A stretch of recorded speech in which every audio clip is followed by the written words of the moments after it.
Quais novidades compensam colocar na sua obra e o que é modinha que você não vale a pena usar, cara? Ó, essa casa aqui é a primeira casa que eu fiz para mim mesmo. Essa é uma casa para venda, tá? É a casa matriz. E geralmente, né, até então, eu construía para cliente. E eu ficava escravo, né, do gosto do cliente, das escolhas do cliente. Cara, eu tinha cliente brega, cliente sofisticado, de todo tipo que você pensar. E aqui foi a primeira vez que eu testei muita coisa, porque aí era meu dinheiro, né? Com meu dinheiro eu faço o que eu quiser. E eu coloquei coisas nessa casa aqui que ninguém nunca toparia, cliente nenhum meu ia topar. Eu sempre fui louco para testar. Então, aí, cara, aí eu testei e vi se vale a pena ou não, e eu vou te trazer essa porção de coisas nesse vídeo. Coisas que eu testei nessa casa, propostas diferentes.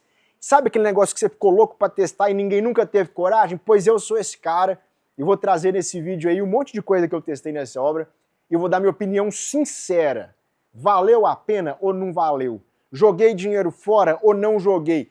Então, se você quiser estar atualizado sobre o mundo da construção, vem comigo, porque nesse vídeo você vai entender se vale a pena ou não um monte de coisa. Vamos lá. Primeira coisa que eu quero falar com você, que eu testei e agora eu tenho lugar de fala para falar que eu testei demais, foi essas pedras aqui, ó. Você já viu como é que isso tá na moda, cara? Essa aqui é a pedra moledo. Não é que tá na moda, né? É que é atemporal, sempre usou. Só que agora parece que tá todo mundo querendo usar esse tipo de pedra. E aqui na obra, se você vir comigo bem aqui, ó, olhando a fachada de lado aqui, vou procurar uma brecha aqui para a gente observar, você vai perceber que eu usei muito mesmo. Esse aqui foi um projeto que a gente usou mais de 500 metros quadrados dessa pedra. Ela é muito interessante porque, já eu vou dar minha opinião sincera, mas adiantando um ponto positivo, é que ela vai envelhecendo bem, ó. Tá vendo que ela tomou água ali na chuva e tal? Ela vai desbotando, conforme o tempo passa, ela fica mais bonita ao invés de ir deteriorando aí como uma textura de fachada. Então, essa pedrinha que com certeza aí seu arquiteto coçou a mão ali para colocar no seu projeto, que cara, os caras estão colocando muito isso no projeto. Eu vou te dar uma opinião sincera se valeu a pena ou não. Vamos lá. Gente, olha só quanta pedra tem aqui, tem inclusive no teto, né? Aqui é uma área que a gente usou muita pedra mesmo, mas nem tudo é notícia boa, tá?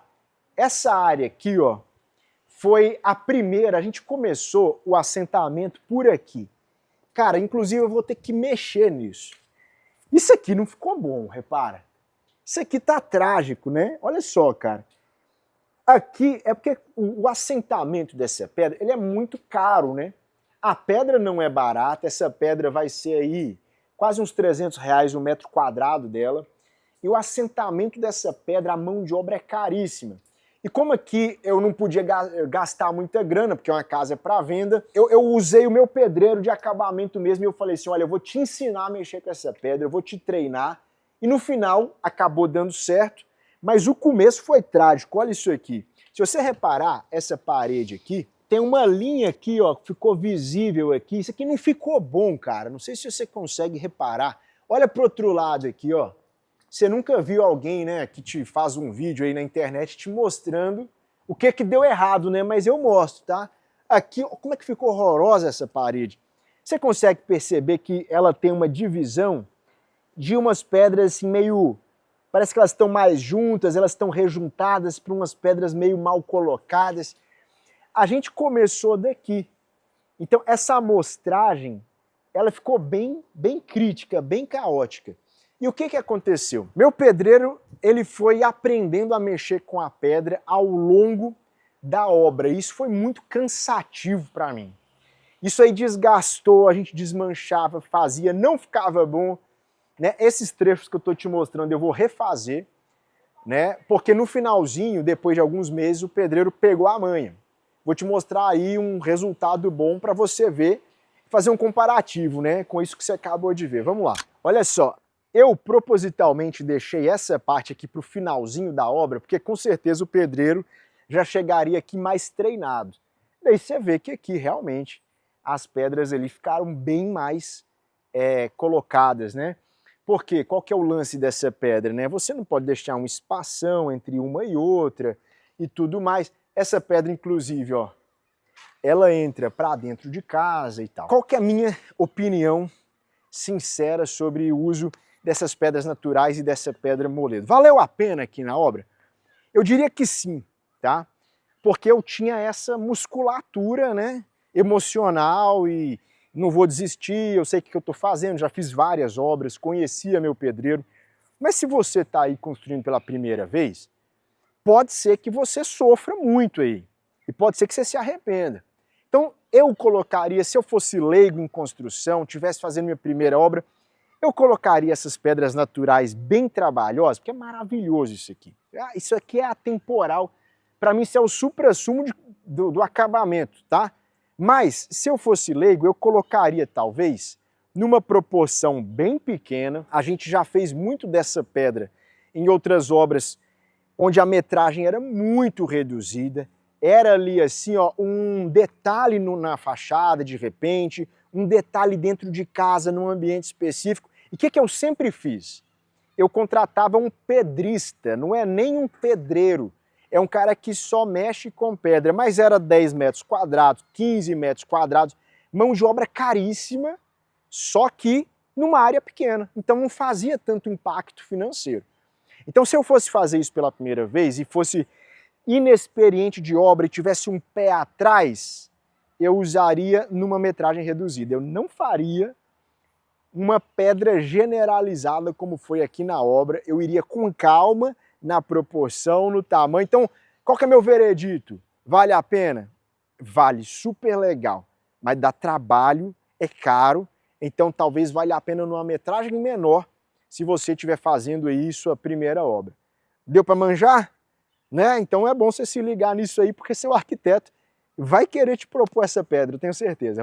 Vamos aí para o próximo item. Vou aproveitar que eu estou aqui na fachada da casa e falar do segundo item que também deu o que falar aqui, que foi o concreto aparente.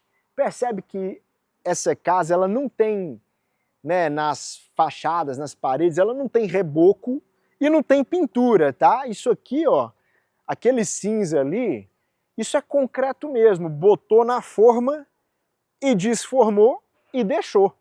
É isso aí. Tem muito vídeo aqui no canal falando desse concreto aparente, né? Se você acompanhou essa saga do concreto aparente, me fala aqui, eu acho incrível, né? Mas vamos falar um pouco mais disso, porque também tem muita gente adotando, é uma coisa que está em alta, está no hype, mas será que valeu a pena? Eu vou te falar quanto eu investi a mais, tá? Para fazer em concreto aparente e vou te contar minha opinião sincera de novo. Vamos lá. Bom, aqui a gente está acessando a área dos quartos, esse trecho da casa talvez você já conhece bem, e percebe que isso aqui é o concreto bruto mesmo. Inclusive lá em cima a gente nem forro fez, repara aí, né? E a casa como um todo, assim, ela tem um acabamento muito interessante, essa escada aqui e outras coisas, porque eu fiquei com medo do concreto aparente. A verdade é essa, né? Como é uma casa para venda, eu fiquei receoso do comprador ficar muito chocado com essa parede sem pintura e tal, né? Então, olha aqui, esse concreto ele entra inclusive dentro dos quartos, né? Vou até acender a luz aqui. Então aqui a gente está num quarto da casa, olha só, é uma paredona de concreto mesmo. No final das contas, eu fiquei aliviado. Eu trouxe minha sogra, trouxe minha mãe, são as pessoas mais conservadoras que eu conheço. E quando eu vi uma senhora de idade, que é a minha mãe, falar assim, nossa, ficou legal, eu falei, bom, eu não vou perder venda na casa por causa disso. Era o meu medo, né? Mas, cara, isso aqui não é para qualquer um fazer. É a mesma ideia da pedra, tá? A gente sofreu para fazer, fomos aprendendo, foi um aprendizado, eu nunca tinha executado. Ficou um custo total aí de uns 150 mil reais a mais na casa para fazer ela quase toda em concreto aparente, né? Eu acho que ficou incrível, acho que compensou, é um diferencial, mas de novo, se eu tivesse querendo uma obra menos arriscada, de repente a você que mora no interior, não tem uma mão de obra qualificada, eu acho que você pode meter os pés pelas mãos, tá? Porque isso aqui é uma execução completamente comprometida com técnicas de engenharia. Tem uma química própria para usar na forma, tem travamentos muito específicos de forma. Isso aqui depois precisa de tratar com produtos específicos e pode ser que se você tiver refém de uma mão de obra muito simples, você não vai conseguir executar não. Então fique esperto. Eu acho que vale a pena se você estiver numa capital, tiver gente boa, tiver engenheiro te apoiando. Se você estiver ali meio sozinho, no rolê, sabe? Tiver ali meio perdidão, esse negócio vai complicar a sua vida e vai encarecer aí. Acho que não é uma boa, tá? Tô te dando, ó, opinião sincera, hein? Esse é o canal mais sincero da internet sobre construção, você já percebeu. Vamos pro próximo item, então, e eu vou te falando o que vale a pena ou não. Vamos lá. Uma coisa que eu achei que valeu a pena, mas que nem é tema desse vídeo, que vai ser tema de um próximo vídeo, é isso aqui, ó. Você viu lá de fora essas brises vazadas, né? Isso aqui, cara, é sensação demais, entendeu?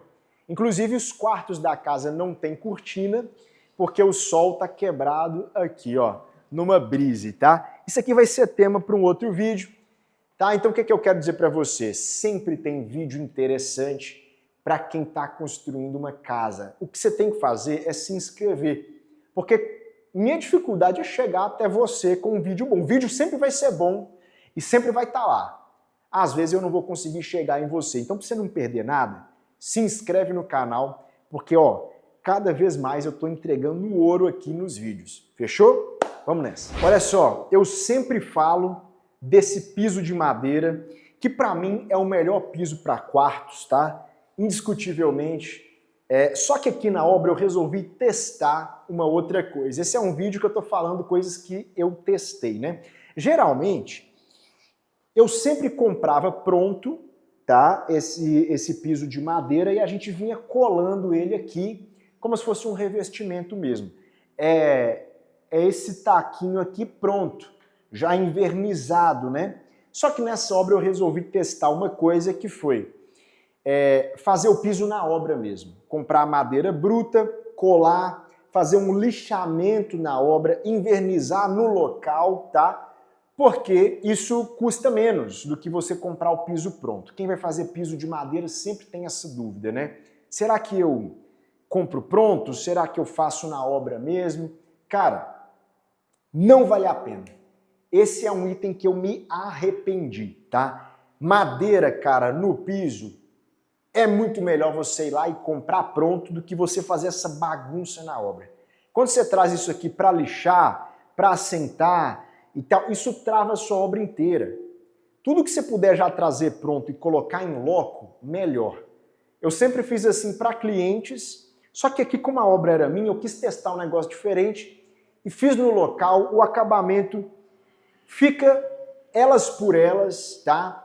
O custo fica um pouco menor realmente para você fazer no local, mas é um menor que não vale a pena a dor de cabeça, a encheção de saco, fica um cara lixando uma semana, invernizando mais uma semana, aquele pó de madeira ele vai para a casa inteira, não compensa. Traz o seu piso de madeira pronto e já assenta ele por aí. Fechou? É a melhor coisa que você pode fazer. Detalhe, né, pessoal? Aqui a gente fez o rodapé invertido, ó. A gente tem que dar uns retoques aqui de pintura e tudo mais, mas essa aqui é a ideia do rodapé invertido, ó. Ele morre sequinho, né? Ele morre sequinho aqui no piso, sem aquele trambolhozinho que fica na parede, né? É um detalhe aí que vocês estavam curiosos também e vale a pena a gente mostrar aqui. Detalhe, mais um detalhe para o quarto, aproveitando, ó. Essas paredes sem acabamento são paredes aí aonde vai armário. A gente não precisa gastar com acabamento, pintura e massa, aonde a gente já tem fundo de marcenaria. É como eu digo, cara, né? Isso aqui dá uma diferença danada e cada vídeo que você vê nesse canal é no mínimo R$1.000 economizados. De dica em dica, meu, você salva uma baita grana maratonando os vídeos desse canal. Vamos lá. Olha só, uma coisa que valeu muito a pena nessa casa aqui, que estava até fora do script do vídeo, foi o encaixe dela no terreno. Cara, isso aqui foi uma coisa que foi extremamente acertada. Aqui, ó, percebe que o terreno cai e a forma como ela acoplou no lote abriu uma garagem ali embaixo para uns 6 ou 7 carros. E qualquer coisa que a gente fizesse diferente desse encaixe aqui iria resultar numa proposta muito mais cara de construção. Esses pequenos detalhes que você tem que ficar esperto, que impactam muito no custo da obra, é um impacto de milhares e milhares de reais.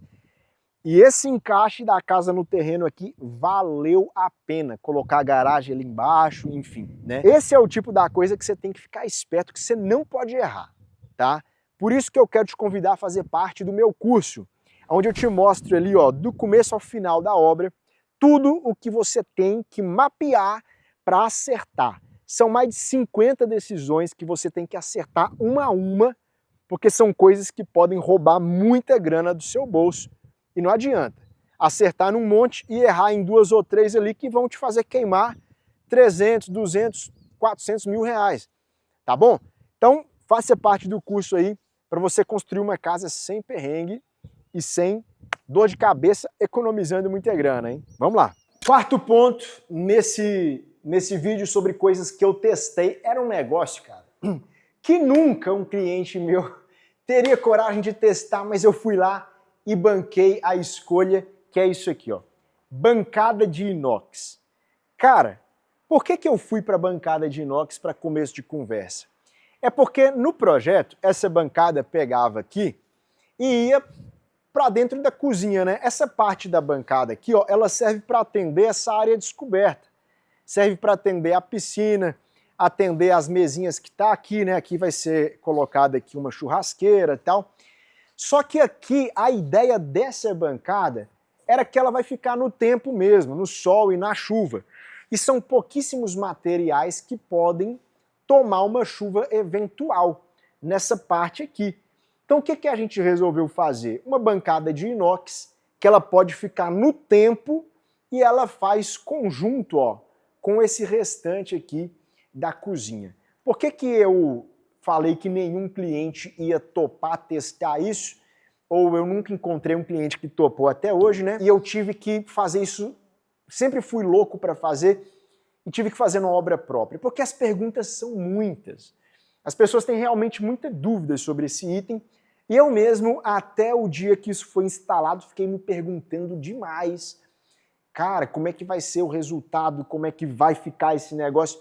Depois que os caras instalaram aqui, sem dúvidas, foi uma das coisas mais impressionantes que eu fiz nessa obra. O resultado estético, ele é impecável, cara. Essa cozinha com essa bancada de inox, ela deu uma sensação de cozinha arrojada, de cozinha moderna, que nenhum outro acabamento daria aqui. E quais são as vantagens, né? Além de poder ficar no tempo? Olha só o bojo dessa cozinha. Esse bojo aqui, ele tem aqui mais de 1 metro, se não me engano, está com 1,10 metro. Você não encontra um bojo de pia de 1,10 metro no mercado, só se você mandar fazer um. E aqui a gente está fazendo uma casa que ela é uma casa que o objetivo dela é ser diferente em cada detalhe. Então eu estou entregando para o comprador da casa aqui uma experiência diferente na cozinha, que é um baita bojo. É um material extremamente exclusivo aqui, essa bancada de inox.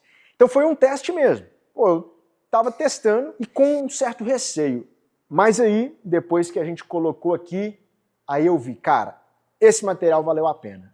Isso aqui eu faria de novo, com toda certeza. Percebe que o acabamento nele aqui, ó, nessa aberturinha aqui, ficou muito interessante. Conforme o arquiteto teve essa ideia genial de fazer um rasguinho aqui para captar a luz para essa bancada, ó, e conforme a luz bate, não sei se você consegue ver aí, mas conforme a luz bate assim, ó, ela dá um brilho muito diferente nesse aço escovado. Ficou incrível esse acabamento aqui. Então, bancada de aço escovado, bancada de inox, eu testei, facílimo de limpar. Na minha opinião, valeu a pena demais. O quinto item que eu testei nessa obra, e eu já vou até adiantar, tá? Foi a melhor decisão da obra, na minha opinião, ou uma das melhores, que foi esse esse revestimento aqui, que é pedra-sabão. São muitas vantagens dessa pedra-sabão. Ela foi uma escolha indiscutível, todo mundo amou isso aqui, desde o pedreiro, desde todo mundo que visitava a casa, porque a estética dela é muito interessante. Ela pode ser colocada juntinha, se você quiser nem precisa fazer rejunte, então o acabamento dela é muito superior. E tem um detalhe, essa pedra-sabão, ela segura a térmica da piscina. Significa que o aquecimento aqui, ele vai durar muito mais tempo, eu vou gastar menos com energia, né, para aquecer essa piscina. Agora a gente está num dia de chuva aqui, vai ser difícil de ver. Quem sabe eu coloco uma foto aí no vídeo, vou até colocar uma foto, tá bom? Que é quando o sol bate nessa pedra, ela pega um verde muito, muito interessante, tá bom? Esse revestimento aqui foi uma aposta também, eu não tinha certeza nenhuma se ia ficar bom ou não. Eu achei o custo-benefício dele extraordinário, perante tudo que ele entrega, tá? E eu até tô pensando em fazer da pedra-sabão meu revestimento oficial para piscina. Por que isso, né? Porque as pedras naturais que a gente pode usar em piscina são muito poucas. Se você sair, ou se você quiser sair ali do tradicional, que é uma pastilha, você vai cair numa pedra ijal, que eu não recomendo, é uma pedra horrível, horrível de manutenção, horrível para assentar. Se o seu projeto tem pedra ijal aí, esquece, é muito ruim, tá bom? E a gente fica ali com pedras que às vezes não podem sofrer química de piscina, pedras que não podem ser rejuntadas, pedras que não podem ficar no sol ou não podem ficar submersas em água. As escolhas são poucas e a pedra-sabão, ela é uma pedra que além de conseguir atender a tudo isso aí, ela também libera propriedades terapêuticas, tá? Ela é uma pedra que ela libera na água ali alguns sais que ajudam na pele, ajudam no cabelo. Cara, extraordinário, um produto extraordinário. E se eu fosse você, eu aproveitava enquanto a galera não descobriu, porque você sabe como é que é. Na hora que descobrir, o preço desse negócio vai lá pra cima, né? Então isso aqui valeu muito a pena. É uma coisa que eu usaria de novo na próxima obra, que é a Casa Craft. Praticamente certo que eu vou usar esse revestimento de novo, gostei demais da conta, tá bom? É isso aí. Essas foram as coisas aí que valeram ou não a pena nessa casa, algumas das coisas que eu testei. Me fala aqui nos comentários o que você viu nesse vídeo que você usaria na sua casa e o que você não usaria, tá? Eu quero ter essa conversa contigo aí. Já coloca aqui pra mim que eu quero trocar essa ideia. Gente, eu sempre leio todos os comentários, eu não consigo responder todo mundo, mas eu tô sempre aqui, ó, radarzão ligado no que vocês estão falando aqui embaixo. É a minha forma de conversar com vocês, tá? E semana que vem tem mais um vídeo aí fundamental para quem tá construindo. Se inscreve no canal, deixa o like aí nesse vídeo se ele te ajudou e a gente se vê semana que vem. Tamo junto.